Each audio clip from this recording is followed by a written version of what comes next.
Olá, Brasil! O Senado prepara o ataque final à liberdade de expressão. Em pleno 2025, avança um projeto que pode levar cidadãos à cadeia por até 7 anos, simplesmente por criticarem o sistema eleitoral, isso dentro do Senado. Vê se pode, um texto perigosíssimo, camuflado sob o pretexto de proteger as eleições, mas que na prática cria censura institucionalizada.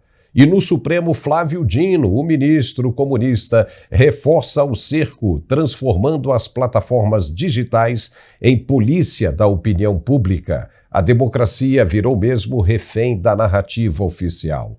Vamos analisar tudo isso e muito mais com o nosso comentarista e professor de Direito Constitucional, André Marcília. É daqui a pouco, depois do recado do André Andrade, para quem está sofrendo de dores pelo corpo.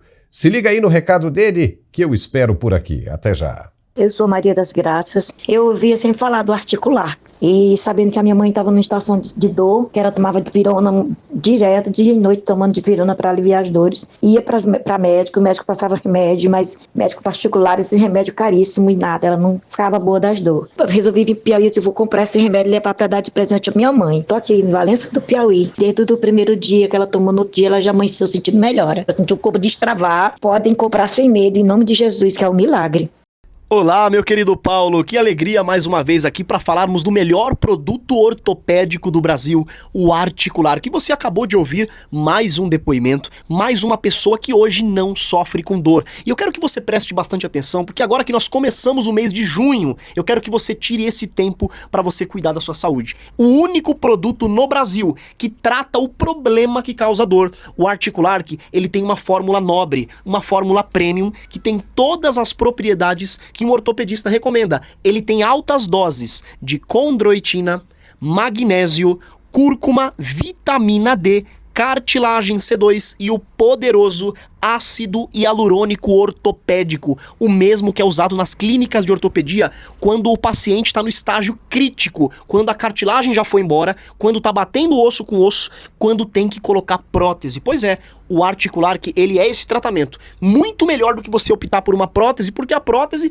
tem a rejeição, a prótese tem o erro médico e ainda tem o pós-cirúrgico, né, o tempo de recuperação. E eu sempre digo que quem tem dor tem pressa, quem tem dor não quer, não pode e não vai esperar, porque o Articular, ele vai te dar resultado na primeira semana de uso. Eu vou dar um exemplo muito claro. O jogador profissional de futebol. O jogador de futebol hoje que se lesiona, o departamento médico, eles aplicam essa injeção de ácido hialurônico diretamente lá no joelho, geralmente é o joelho, ou coluna, bacia, quadril, ombro, aonde está o desgaste, aonde está a inflamação, e é feito na hora a lubrificação, a desinflamação, a reposição e a reconstrução de todos os tecidos que foram afetados, a cartilagem que foi destruída, então é resultado na hora. É por isso que hoje, problemas que eram solucionados só com 2 anos, 3 anos, hoje soluciona com semanas, com meses. Então é um produtaço, porque já tem esse mesmo ácido hialurônico dentro da cápsula do Articular, que é por isso que o resultado é instantâneo na primeira semana de uso. Então você que está me ouvindo agora, que sofre com fortes dores causadas pela artrite,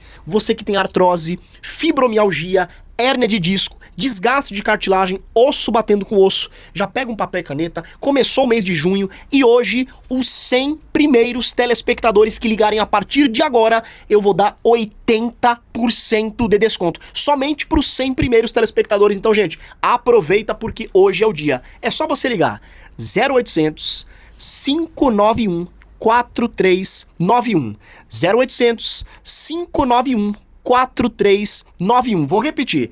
0800 591 4391. Ligação gratuita, entrega super rápida, resultado nem preciso falar, né? Mais rápido ainda. E tem a opção também de você chamar a gente pelo WhatsApp, ou via QR Code apontando a câmera do seu celular, ou salvando esse mesmo número nos seus contatos e chamando a gente. Um especialista em saúde vai te atender, vai te acompanhar e o melhor de tudo, o seu resultado vai ser mostrado aqui também. O próximo depoimento vai ser o seu. Tudo começa pela sua atitude em querer mudar. Então ligue agora e peça Articular. Que telefone? 0800 4391. E para finalizar, Paulo, para quem ligar agora ainda ganha de presente 2 pomadas massageadoras, que são pomadas que também têm o ácido hialurônico para ter efeito mais rápido, e ainda ganha um massageador profissional e um robô aspirador que vai limpar a sua casa ou o seu ambiente de trabalho para diminuir o seu esforço diário. É pensando no seu dia a dia que nós fazemos isso, mas tem que ligar agora. 0800 591 4391. 0800 591 4391, Paulo. Já estamos de volta. O projeto de lei complementar 112/2021, em tramitação na Comissão de Constituição e Justiça do Senado, tem gerado alarme por propor medidas que, sob o disfarce de proteger o processo eleitoral, podem blindar o sistema contra questionamentos legítimos, potencialmente acobertando manipulações de resultados. Inicialmente previsto para votação nesta quarta-feira, 11 de junho, o projeto foi adiado para 9 de julho, após pressão popular, conforme destacou o senador Eduardo Girão em post no X. Contudo, suas disposições, como o suposto artigo 859, que prevê até 7 anos de prisão para quem estimular críticas ao sistema eleitoral, representam uma ameaça direta à liberdade de expressão e ferem princípios constitucionais fundamentais. A Constituição Federal de 88, em seu artigo 5º, inciso 9º, garante que é livre a expressão da atividade intelectual, artística, científica e de comunicação, independentemente de censura ou licença. O inciso 14º assegura o acesso à informação e a proteção à fonte, enquanto o artigo 220 reforça que a manifestação do pensamento, a criação, a expressão e a informação não sofrerão qualquer restrição. Mas o PL 112/2021, ao criminalizar questionamentos ao processo eleitoral, viola essas cláusulas pétreas, instituindo uma forma de censura prévia que compromete o debate público. A possibilidade de punir cidadãos por expressarem dúvidas, mesmo fundamentadas, cria um ambiente de intimidação onde o Tribunal Superior Eleitoral, o TSE, se torna árbitro absoluto da verdade, sufocando a fiscalização popular essencial à democracia. A crítica ao projeto ganha força ao considerar o seu potencial de encobrir irregularidades.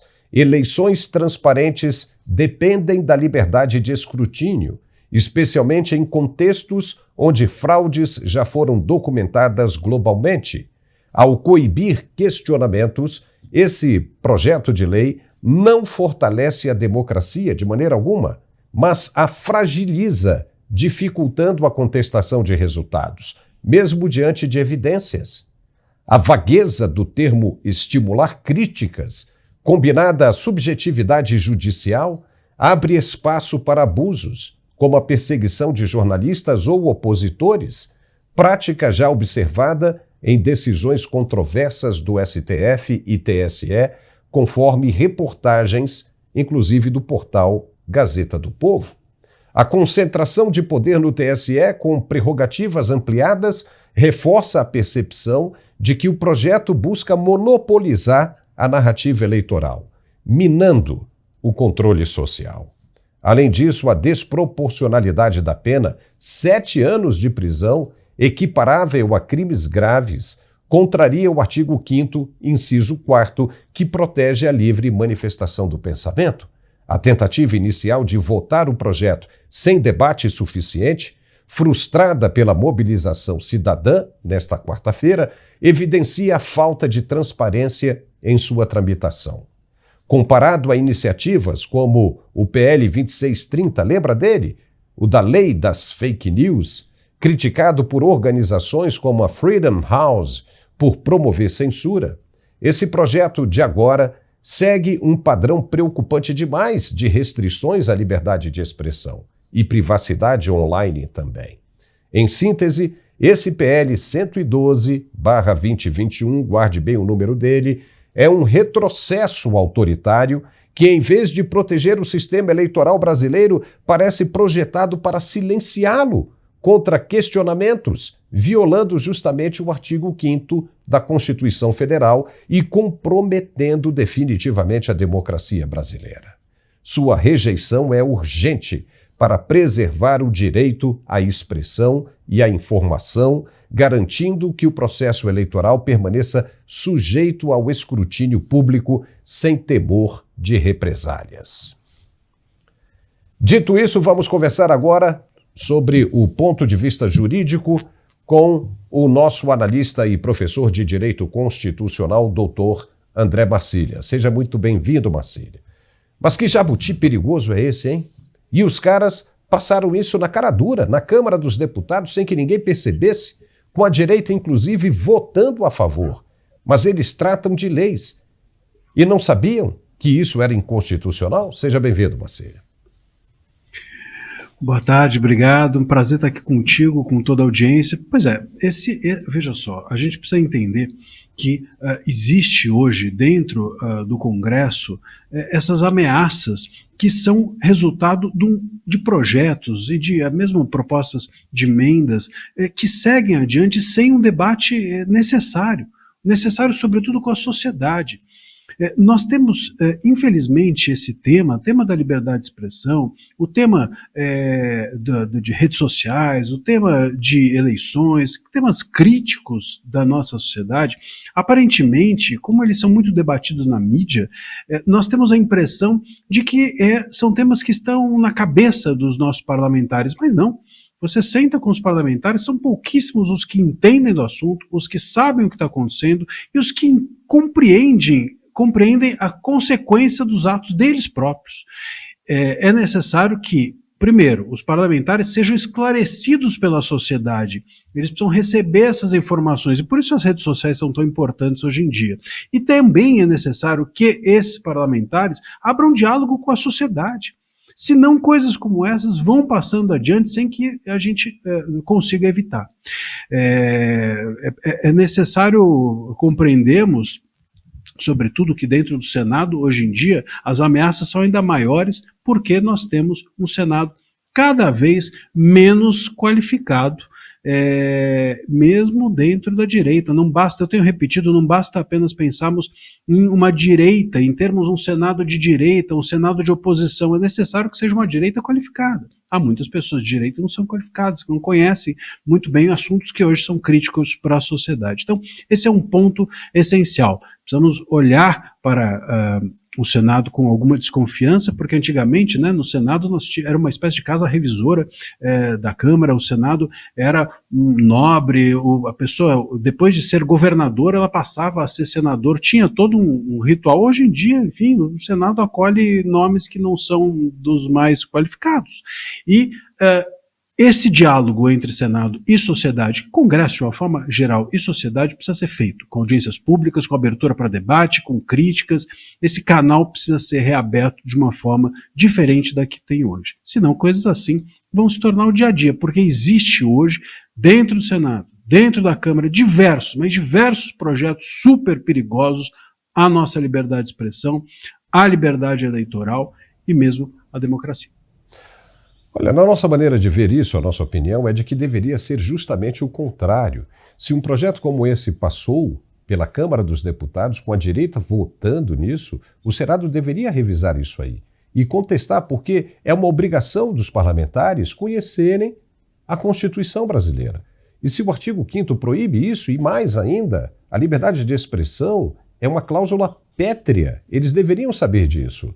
E estamos tratando de um projeto de lei e não uma emenda constitucional. Nem mesmo uma emenda constitucional conseguiria mudar isso, mas os caras estão colocando isso. Isso, do ponto de vista jurídico, não é inconstitucional, Marcília? Por exemplo, se chegar no Supremo, o Supremo não deveria ter obrigação de dizer que isso era inconstitucional? Mas será que vai dizer e todo mundo vai engolir isso de uma maneira assim, tipo empurrando o goela abaixo? Se não é a mídia social mostrando e alertando os parlamentares sobre isso, todo mundo ia votar isso na calada da noite, como aconteceu na Câmara Federal. Então veja que está havendo muita malandragem por isso aí, atrás disso aí. Os caras só se despertam quando percebem que a população descobriu isso. não é? Exatamente, exatamente. Aliás, vamos aqui fazer cronologicamente um percurso para rememorar, por exemplo, o PL 2630, que a gente tanto fala, do Orlando, ele foi exatamente a mesma coisa, ele foi caminhando, quando chegou aos 45 do segundo tempo é que, enfim, a sociedade começou a fazer algum barulho. O PL do streaming, lembra também que era um PL censório? A mesma coisa, quando chegou aos 45 do segundo tempo, já para votação, é que houve um barulho, aí retiraram, etc. Aqui é a mesma coisa, as coisas vão passando, isso é muito perigoso. Se nós não estivermos atentos, se a mídia não estiver atenta, passa.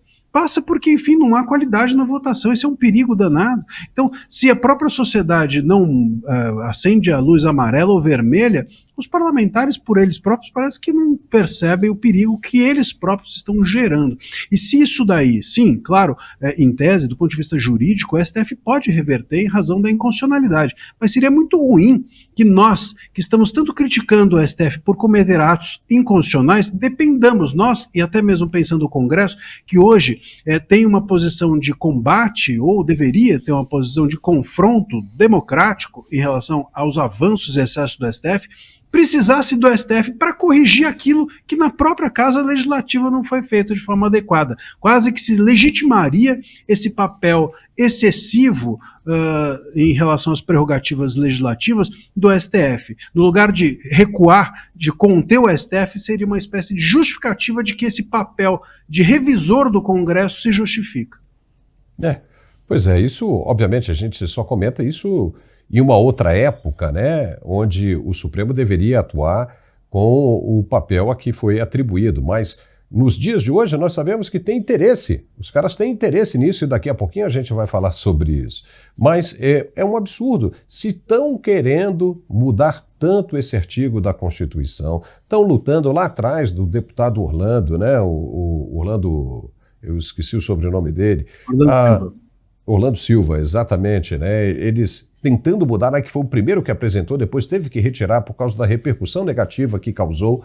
Aí os caras vêm de novo, o presidente viaja à China, a primeira-dama fala aquilo, o presidente disse que o presidente chinês iria mandar um representante do governo comunista para ensinar como é que se regula as redes sociais no Brasil.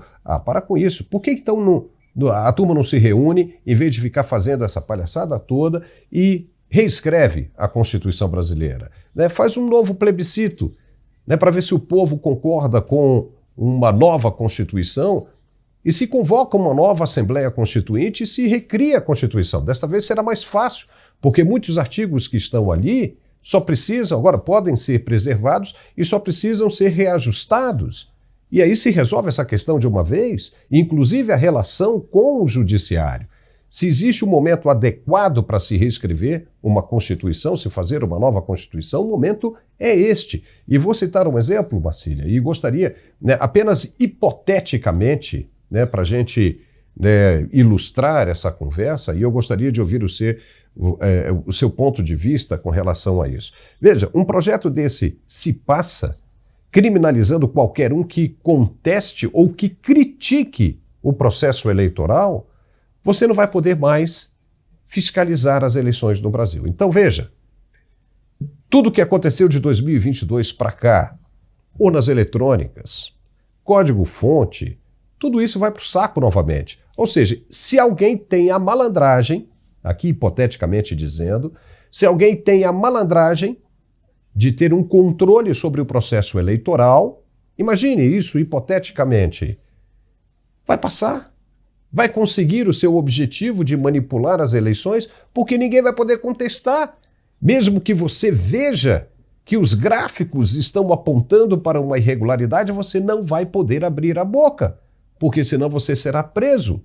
Ou seja, não vai poder nem contestar como aconteceu na Venezuela com Nicolás Maduro, porque você vai ser preso. Lá não tem a lei, mas ele mandou prender todo mundo de qualquer jeito. Aqui no Brasil já seria um processo já melhorado do que aconteceu na Venezuela. Isso não é possível de acontecer, Marcília? E como é que fica isso? A gente tem que alertar a população, o eleitor, sobre essas coisas? Qual é o seu pensamento? E esse é um ponto essencial. O projeto, né, não é um artigo só.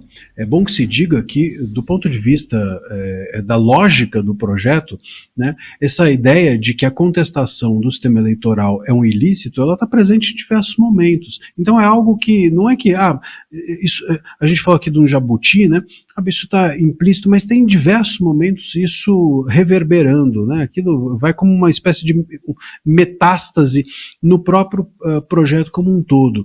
E essa ideia de contestação do sistema eleitoral tem a ver com todo esse debate que a gente tem tido, né? Então ontem, por exemplo, nos depoimentos, por exemplo, do Bolsonaro, né, ficou evidente, o próprio Gonê chegou a fazer uma pergunta ao Bolsonaro dizendo assim, o senhor acha que é jogar dentro das 4 linhas, debater com os seus pares uma decisão judicial? Quer dizer, o Gonê estava ali convicto na sua pergunta de que debater uma decisão judicial é jogar fora das 4 linhas constitucionais, é inconstitucional. Debater, até onde eu sei, está na nossa liberdade de expressão constitucional. Obviamente que questionar está na liberdade de expressão constitucional. O voto do Mendonça sobre as redes pareceu revolucionário, mas ele dizia o óbvio, e dizia isso, que questionar faz parte da saúde de uma democracia. E nós estamos perdendo isso. Perceba como isso vai aparecendo, como eu mencionei, num projeto como esse, como isso vai aparecendo numa fala do Gonê, como isso aparece aqui, ali, daqui a pouco a gente aceita.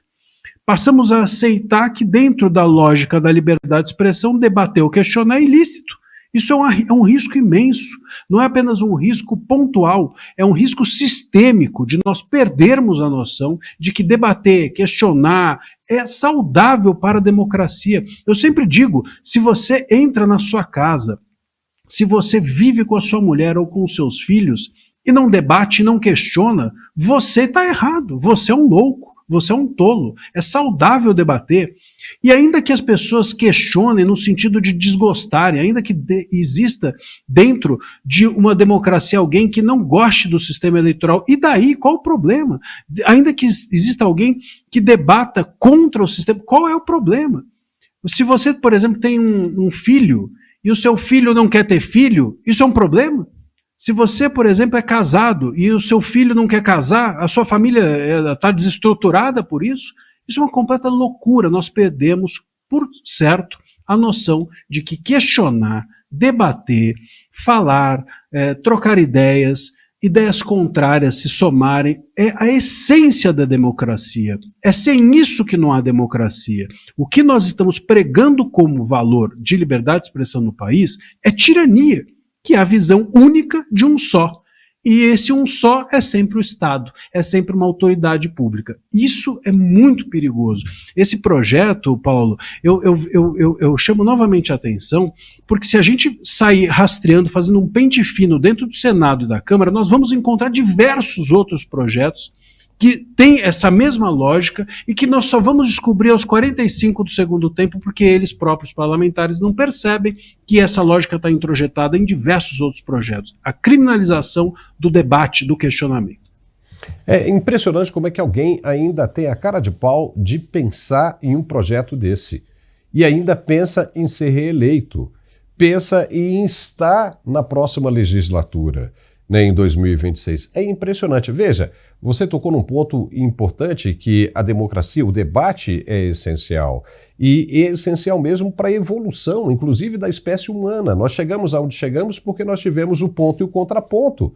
As pessoas discutiam e aprimoravam, né, todos os setores da vida, do cotidiano, e a gente avançou, a gente evoluiu. Se não fosse assim, a gente ainda estaria sendo iluminado pelas luzes de velas. Ainda estaríamos vivendo o regime dos senhores feudais. Mas nós evoluímos e estamos caminhando para uma democracia. Isso para quem entende de democracia, para quem entende que o debate é saudável. Mas e para aqueles que não querem largar o poder, Marcília? Isso preocupa bastante a gente, porque a gente está vendo a cada dia que passa uma movimentação cada vez mais intensa nesse sentido de calar as mídias sociais, porque as redes abertas já são caladas, elas já servem ao sistema.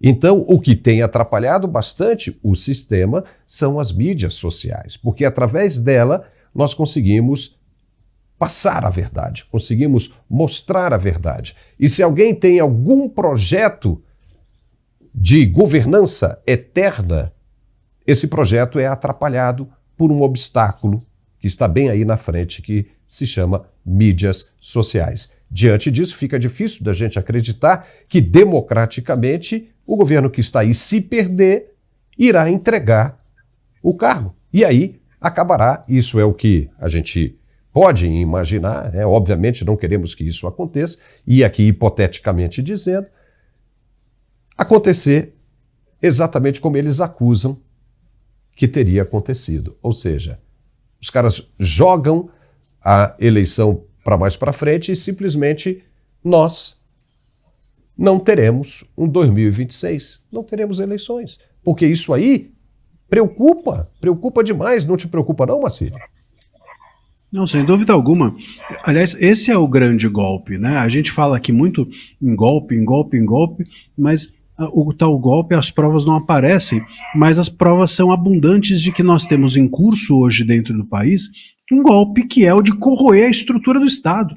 Então, quando você corrói a essência da liberdade de expressão, impede o debate, você está dando um golpe. Quando isso se naturaliza, você está dando um golpe. Quando um STF, por exemplo, ele se sente confortável para julgar tudo e todos por qualquer razão, ele está em curso ali uma espécie de golpe que é o de corroer as estruturas do Estado, corroer as instituições. Quando as instituições estão corroídas, o Estado aí sim fica fraco.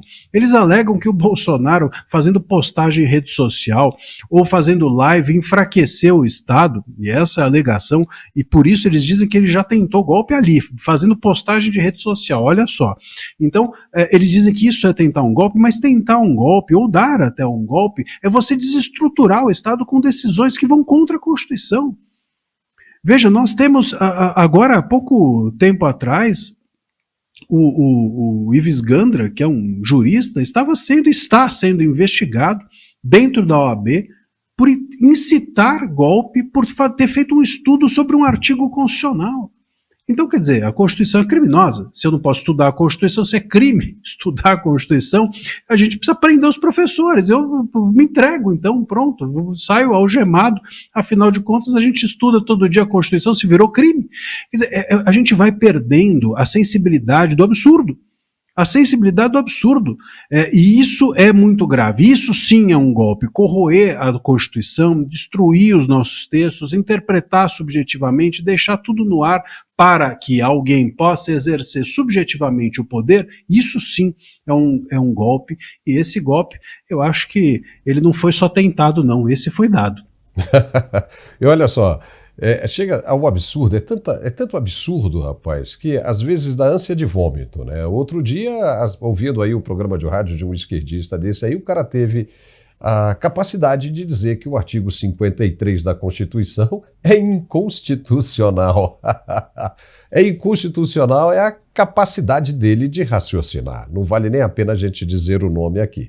Mas olha só, e nesta quarta-feira, para piorar a situação, o ministro Flávio Dino, do Supremo, votou a favor da responsabilização das redes sociais por conteúdos de terceiros, no julgamento sobre o artigo 19 do Marco Civil da Internet, defendendo que liberdade regulada é a única liberdade que existe. A proposta que permite a remoção de conteúdos por notificações extrajudiciais, exceto em crimes contra a honra, contribui para um cenário de censura institucionalizada, violando os artigos, como já dissemos aqui, 5º, incisos 4º, 9º e 14º e o 220 da Constituição Federal, que garantem a livre manifestação do pensamento e proíbem restrições à expressão. Junto ao projeto complementar que nós estamos falando aqui, o 112/2021, que criminaliza críticas ao sistema eleitoral, pronto. O voto de Dino reforça uma tendência autoritária de controle sobre o debate público, comprometendo a democracia brasileira de vez. Se tudo isso passa, não há mais nada que diferencie o Brasil de uma Coreia do Norte, por exemplo. A posição do ministro é particularmente preocupante por transferir às plataformas digitais a responsabilidade de policiar conteúdos sob pena de sanções, o que inevitavelmente levará à autocensura. Ao permitir que notificações privadas sem supervisão judicial determinem a remoção de postagens, a proposta cria um ambiente onde empresas, temerosas de multas, podem suprimir vozes dissidentes ou conteúdos controversos sem devido processo. Essa medida fere, sim, o artigo 5º, inciso 9º, que assegura a liberdade de expressão, independentemente de censura ou licença, e o inciso 14º, que protege o acesso à informação. E como dissemos, o artigo 220 da Constituição reforça que nenhuma restrição à manifestação do pensamento é admissível, tornando o voto de Dino um claro desrespeito às garantias constitucionais. Mas como assim? O cara é ministro da mais alta corte? Deveria saber disso. A gravidade da iniciativa se amplifica quando considerada em conjunto com esse projeto de lei do Senado, que deverá ser votado no dia 9 de julho. Marcília, isso já era esperado em se tratando de um ministro declaradamente comunista, não é? Olha, é interessante esse paralelo com o comunismo do Dino, porque, veja, não tem como você ser comunista e defender a liberdade de expressão, né?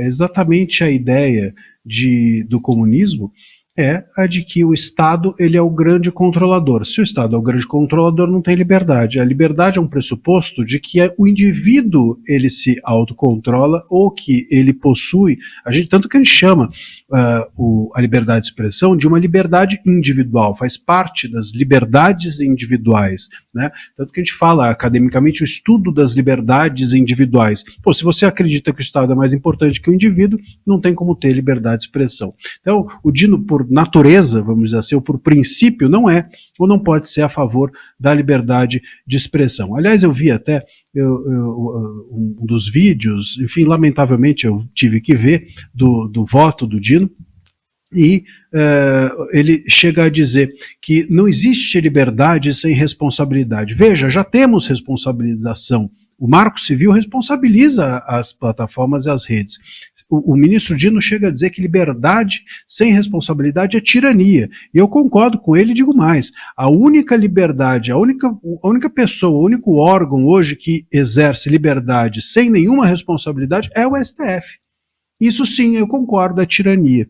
E sabe por que o STF exerce sem qualquer responsabilidade? Porque não temos mais nada que é inconstitucional para o STF. Tudo que eles fazem sem controle ou regulação de nada nem de ninguém.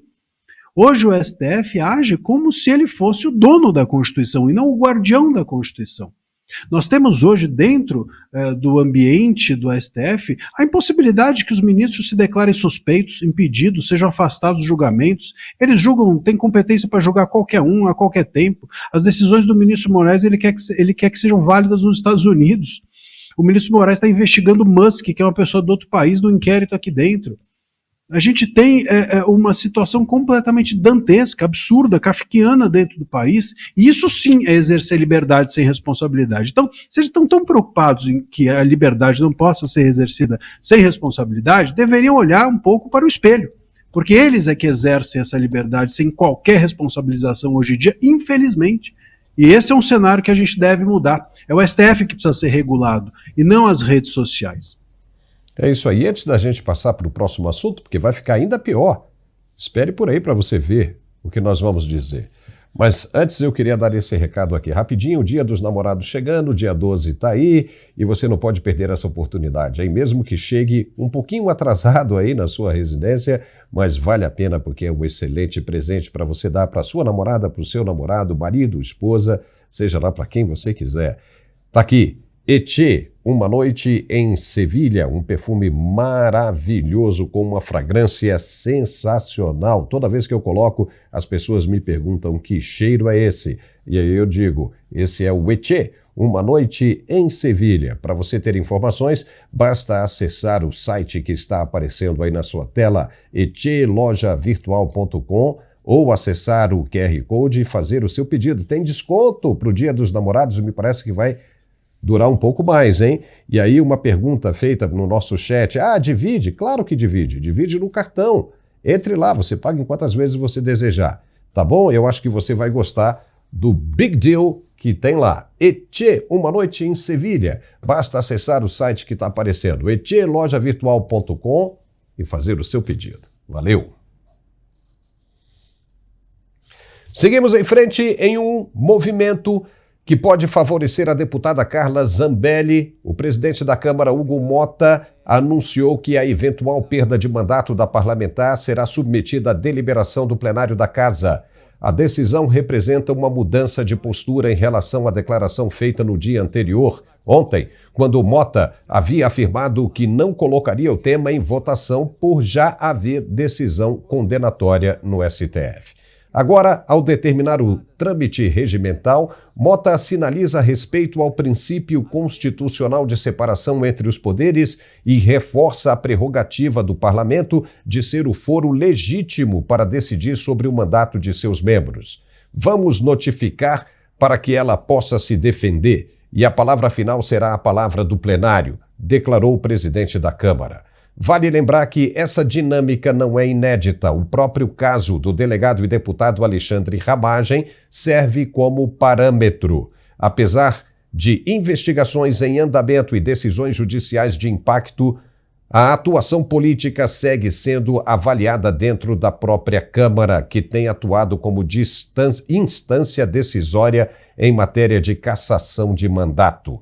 No caso de Carla Zambelli, o mesmo rito agora começa a se desenhar. Com a nova sinalização de Hugo Motta, a deputada terá direito à ampla defesa, podendo apresentar os seus argumentos aos colegas parlamentares antes de qualquer decisão definitiva. Isso transfere a discussão do campo jurídico para o político, espaço onde Carla Zambelli conta com sólida base de apoio, especialmente na bancada conservadora e de oposição. Importante destacar que, para a cassação do mandato, serão necessários 257 votos favoráveis no plenário, um quórum qualificado que exige articulação política e coesão de votos, o que não é trivial no atual cenário de polarização e divisões internas na Casa. A reação de parlamentares aliados já começou a ecoar. O deputado André Fernandes fez um discurso bem firme em defesa da soberania do Legislativo. Ele disse, aspas, não aceite que um deputado seja cassado sem o aval desta Casa. Se a deputada Carla Zambelli ou qualquer outro parlamentar for cassada, que essa decisão seja tomada aqui, com os deputados colocando a sua digital, como ocorreu com Daniel Silveira. Fecha aspas. A fala expõe o entendimento de que a Câmara não deve simplesmente homologar decisões do Judiciário sob pena de enfraquecer o seu próprio papel institucional. A decisão de remeter o caso ao plenário representa um freio à escalada de decisões automáticas oriundas do Supremo e preserva, ao menos por hora, a possibilidade de um debate democrático sobre a manutenção ou não do mandato de Carla Zambelli. Se por um lado o STF já emitiu a condenação, por outro, a última palavra sobre o mandato ainda pertence aos deputados federais, como prevê a Constituição. A partir de agora, o processo caminha para um terreno político, onde a capacidade de articulação e o apoio parlamentar serão determinantes. Marcílio, o que pode acontecer agora, hein? Parece que o cara acordou, o presidente da Câmara. Como é que fica a situação agora de Carla Zambelli? Eu acho que o Motta acordou depois que chacoalharam ele, né? Eu acho que ele tinha tomado um calmante brabo e agora acordou. Mas chacoalharam essa fala do Fernandes, né, que está sendo comentada com, poxa vida, até vi pessoas dizendo que ele foi excessivo. Veja, o que ele fez foi, a gente está desacostumado de que o parlamentar serve para isso, para contestar, para confrontar.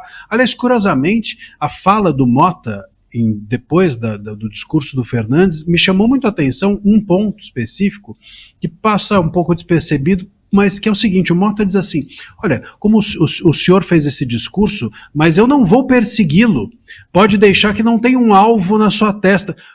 Pelo amor de Deus, como assim? Então, um parlamentar diz algo que acredita, nós, sociedade, nos chocamos com a fala do Fernandes, como se isso não fosse o trabalho dele, e o Mota reage dizendo, olha, fique tranquilo que eu não vou persegui-lo. Quer dizer, por quê? Porque deveria perseguir? Porque é natural que persiga? Porque ele esperava que devesse esperar ser perseguido? É dessa forma que o parlamento se comporta? E veja, o Mota, a única coisa que está sendo cobrado dele, ele falou até, eu vou cumprir o regimento. Não é o regimento, Mota. Você vai cumprir a Constituição, não é o regimento, hein? A Constituição Federal. Você não quer cumprir a Constituição Federal? Tem que ler, tem que entender. Ele falou assim, não, eu poderia mandar para a mesa. Não é verdade. A Constituição Federal é clara, eu vou até ler rapidamente o artigo, para que não haja dúvida. Mota, leia isso aqui comigo, ó, artigo 55, perderá o mandato o deputado, e aí tem o inciso 6º que diz, que sofrer condenação criminal em sentença transitada em julgado. É exatamente o caso da Zambelli. E aí o parágrafo 2º diz que, nesse caso específico, o mandato será decidido pela Câmara dos Deputados, por maioria absoluta, mediante provocação da respectiva mesa. Provocação. Então o Mota não tinha que ficar esperando, ele tinha que provocar e pedir o caso para que a maioria do Congresso pudesse votar. E mais, se o Mota não provocasse, o artigo ainda vai e diz provocação da respectiva mesa ou de partido político. Então, há partidos políticos aí que também estavam inertes e que poderiam muito bem provocar o STF e pedir o caso para ser julgado. Então, assim, me parece que o Mota e até outros parlamentares estavam um pouco, como a gente diz, comendo bola. É necessário que a gente entenda que não é o caso Zambelli apenas que está em jogo, é uma prerrogativa do parlamento, da instituição. Quer dizer, se a Constituição entrega para o parlamento uma prerrogativa e o Mota, só depois de pressionado, cumpre, imagina só aquilo, imagina só qual é a moral que eles podem ter depois para discutir o descumprimento do STF pelo artigo 53. Como é que eles depois podem reclamar que o STF passa por cima da imunidade parlamentar? Como é que eles reclamam que o STF avança nos direitos do parlamento se o parlamento mesmo não cumpre os seus próprios direitos e as suas prerrogativas? Então era muito grave o que estava em curso e agora o Mota parece que volta atrás no sentido de seguir a Constituição. É o mínimo que se espera de um presidente de uma casa legislativa. A gente já teve outros exemplos bons, né, de presidentes da Câmara que jamais permitiriam, né, que esse tipo de coisa acontecesse. Está muito fraco, né? A Câmara Federal está muito mal representada na sua presidência, muito fraco mesmo. Agora me diga uma coisa aqui, Marcília. No caso da Câmara decidir pela permanência do mandato da deputada Carla Zambelli, ela pode ser presa ainda assim? Como é que fica? E outra... são duas perguntas numa só aí. Como é que fica, por exemplo, a situação do deputado Alexandre Ramagem? A Câmara já não tinha decidido que ele estaria fora desse processo do golpe e por que ele está lá depondo, né, como a gente ouviu na oitiva? Perfeito. Olha, a situação da Zambelli agora é interessante, porque, veja, como ela foi condenada a 10 anos, a partir de 8 anos ela deveria ficar recolhida. Então, ela não poderia exercer o mandato dentro da prisão. E esse é um problema. Então, mesmo que o mandato dela não seja cassado, né, se ela ficar presa, ela não vai conseguir exercer o mandato. Então, é mais simbólica até essa questão do que qualquer outra coisa, a não ser que haja a possibilidade de ela dessa pena ser de alguma forma relativizada ou qualquer coisa do gênero, no sentido de ela conseguir algum tipo de liberdade provisória e coisas do gênero. Mas é muito simbólico, tanto que o próprio suplente dela já chegou a assumir e tal. Então a gente está muito mais aqui no terreno do simbolismo do que de qualquer outra coisa. Mas é curioso até mesmo o STF ter condenado ela a 10 anos, ou seja, acima de 8, justamente para que ela não pudesse estar solta e com isso exercer o seu mandato. Você veja como as coisas são coincidentemente arquitetadas dentro desse país. Sobre o caso Ramagem, o Ramagem está lá porque o STF entendeu que ele poderia estar afastado apenas de parte das acusações. Então, das acusações de dano e ao patrimônio público, essa parte do processo está parada. Mas da acusação de golpe, o STF entendeu que ele deveria responder. Por quê? Porque na cabeça dos ministros do STF, e só na deles, a tentativa de golpe foi exercida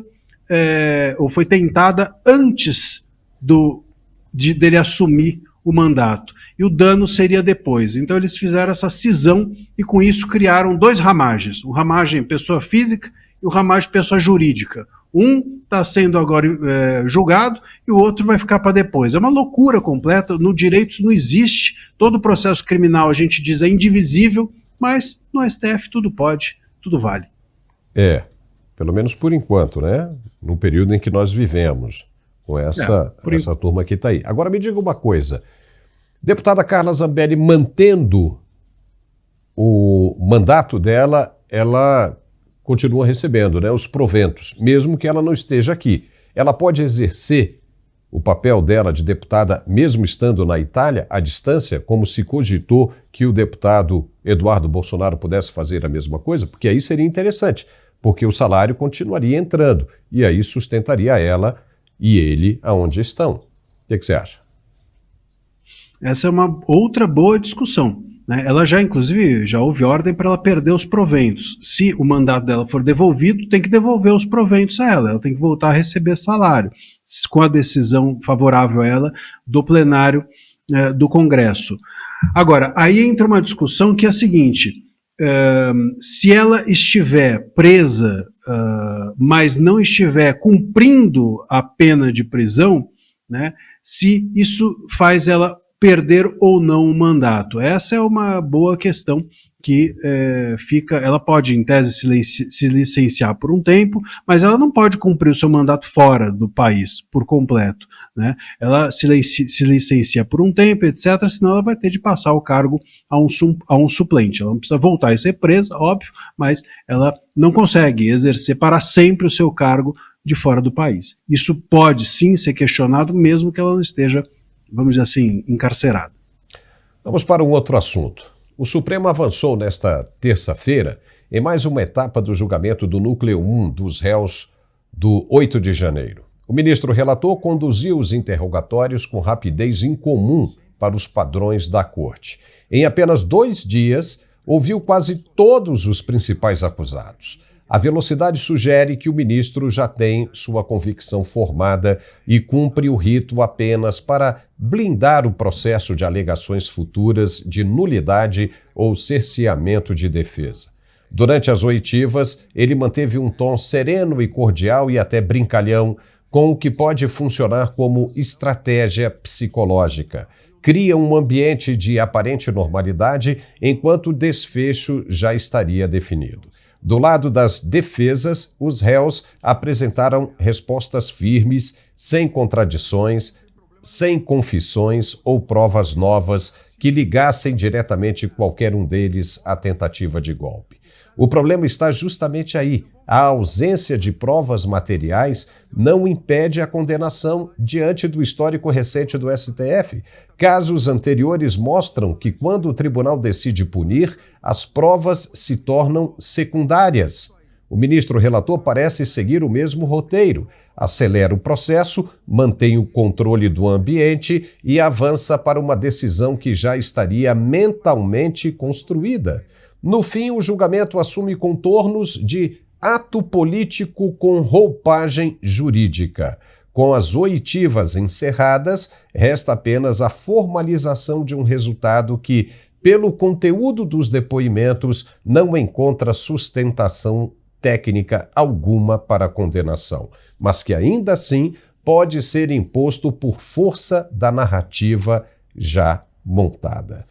Macília, você também acredita que toda aquela tranquilidade dos depoimentos pode representar uma armadilha? Veja que o ex-presidente Jair Bolsonaro saiu do STF muito confiante, muito tranquilo, dizendo que seria eleito em 2026. Mas hoje já surgiu uma outra história. Tanto o ministro relator quanto os demais, inclusive o PGR, disseram que encontraram ali uma confissão de Bolsonaro. Você viu isso, Marcelo? Não vi. Aliás, a gente falou do voto do Dino. Eu vou falar. Outra maravilha do Dino é de entender que a PGR é que deveria fiscalizar as redes sociais. Imagina só essa PGR, esse PGR que tem uma autonomia incrível, né? Imagina só ele fiscalizando as redes sociais. Olha que bela ideia do Dino. Bom, não há confissão nenhuma. O que aconteceu ontem foi que o Bolsonaro deu uma resposta dizendo o seguinte, que ele cogitou, usando essa expressão, que ele cogitou a possibilidade de decretar estado de sítio. Foi isso. Isso é confessar o quê? Confessar a aplicação de um artigo constitucional? Estado de sítio é o quê? Um crime? Bom, abre a Constituição e você vai ver artigo da Constituição, estado de sítio, estado de defesa. É uma possibilidade constitucional. Agora, a Constituição, então, virou crime? Então, a Constituição é criminosa. Se você decretar um instituto que está dentro da Constituição é golpe, então a Constituição é criminosa. E aí a gente precisa, então, parar e começar de novo. E não estamos longe disso. Até comentamos aqui que o Ives Gandra está sendo investigado pela OAB por estudar um artigo da Constituição, que é o artigo 142. Ele apresentou um estudo da Constituição, inclusive ontem o ministro Moraes disse, numa dessas falas ao Bolsonaro, ele chega a dizer isso. Então, assim, o senhor teria recebido um estudo de um advogado sobre o artigo 142, muito provavelmente mirando alcançar ali o Ives Gandra, imagino eu. Quer dizer, a gente está no ponto de entender que a Constituição é criminosa. Se estado de sítio, estado de defesa e o artigo 142 são crimes, são dar um golpe, então a Constituição não vale mais nada. Veja, e pior, o estado de sítio, Paulo, ele é só válido, a Constituição impõe que ele seja validado pelo Congresso. Então, se o Bolsonaro decretasse o estado de sítio seria válido apenas e tão somente com a aprovação do Congresso. Como é que você dá um golpe assim? Então você dá um golpe decretando um artigo constitucional válido, o Congresso aprova e aí o golpe é dado. Então o golpe é dado pelo Congresso junto. Então o golpe seria dado pelo Bolsonaro, o Congresso junto, todo mundo daria o golpe contra o Estado. Era um golpe geral. Só o Moraes não estava sabendo do golpe, então. Era um golpe em que só não chamaram o Moraes para ele. É completamente absurda essa interpretação. Não tem confissão nenhuma. Aliás, não tem minuta de golpe nenhuma. Primeiro, porque a minuta não foi assinada. E segundo, que não era minuta de golpe, repito, era minuta de uma decretação de estado de sítio que se cogitou. E cogitar também não é fazer. Cogitar também não é crime, não é tentar nada. Cogitar está dentro do território da liberdade de expressão. Todos nós podemos cogitar o que queremos ou o que quisermos. Claro, isso aconteceu inclusive no encontro do Mercosul, quando o presidente Lula decretou uma GLO, né, para garantir a segurança de todos os representantes que estavam ali. Então ele já foi decretado. Então se decretar GLO é golpe, né, do mesmo jeito. Mas olha, a pergunta do ministro relator foi o seguinte: é importante esclarecer a cogitação, a conversa, o início dessa questão de estado de sítio e estado de defesa teria sido em virtude da impossibilidade de recurso eleitoral? É isso?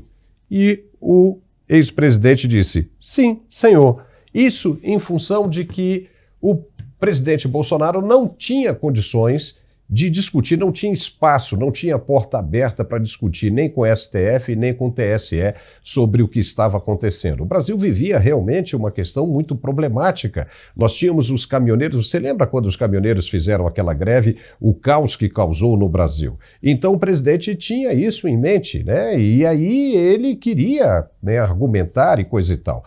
E aí houve esse processo. Ele reuniu, né, as pessoas que estavam em volta dele para saber das possibilidades de segurança dentro da Constituição, uma garantia da lei e da ordem e estado de sítio. Mas os caras viram, tá aí, ele se reuniu, então foi golpe. Não há.